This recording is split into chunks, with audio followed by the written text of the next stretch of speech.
आज हम कुरुक्षेत्र के एक पद्यांश की व्याख्या का अध्ययन करेंगे। सहज ही चाहता कोई नहीं लड़ना किसी से, किसी को मारना अथवा स्वयं मरना किसी से। नहीं दू शांति को भी तोड़ना नर चाहता है, जहाँ तक हो सके निज शांति प्रेम निभाता है। मगर ये शांति प्रियता रोकती केवल मनुज को, नहीं वह रोक पाती है दुराचारी दनुज को। दनुज क्या शिष्ट मानव को कभी पहचानता है, विनय को नीति कायर की सदा वह मानता है। प्रस्तुत पद्यावतरण दिनकर कृत कुरुक्षेत्र के चतुर्थ सर्ग से लिया गया है। भीष्म पितामह यहाँ लगभग वही बात कह रहे थे जो प्रथम सर्ग में युधिष्ठिर कह चुके हैं। महाभारत के दुखद परिणाम को देखकर पश्चाताप ग्रसित युधिष्ठिर ने यह कहा कि विश्व में कोई भी मनुष्य ऐसा नहीं है जिसके हृदय में शत्रुता और द्वेष मूलतः विद्यमान रहते हैं। अर्थात ये जो भावनाएं हैं वो जन्म से ही किसी व्यक्ति के हृदय में नहीं होती है।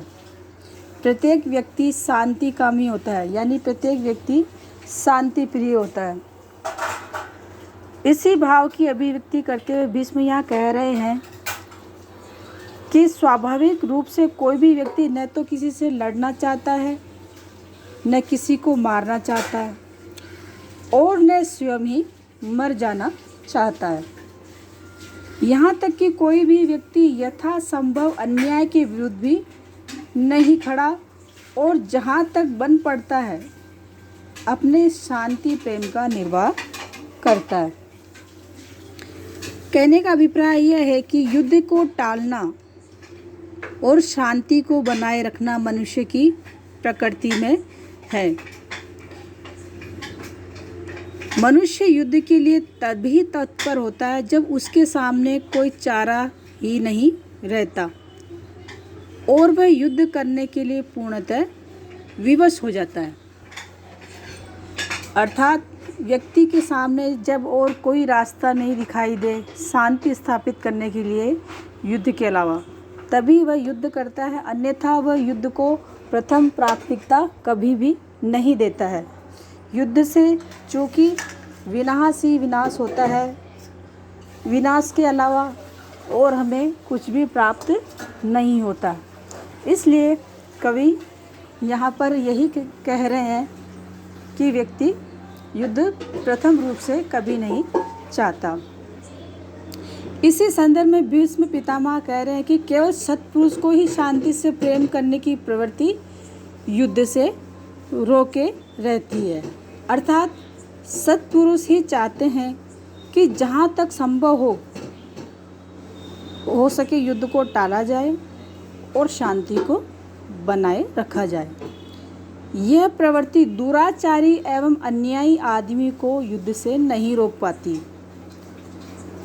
इसका कारण यही है कि दुर्गुणी व्यक्ति कभी भी सत्पुरुष को नहीं पहचान पाता है और वह उसकी नम्रता की नीति को सदैव उसकी कायरता समझता है।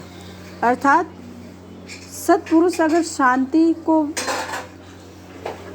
आगे रखता है, शांति का पहल करता है, शांति के लिए प्रयास करता है, तो दुर्गुणी व्यक्ति उसको वह उसकी कायरता समझ बैठता है, जो कि गलत है।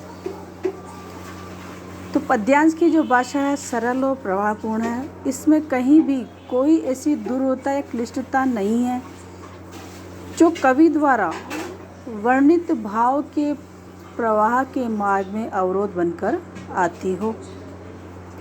कवि दिनकर ने भीष्म के माध्यम से मानव की मूल प्रकृति अर्थात शांति प्रियता की ओर संकेत किया है।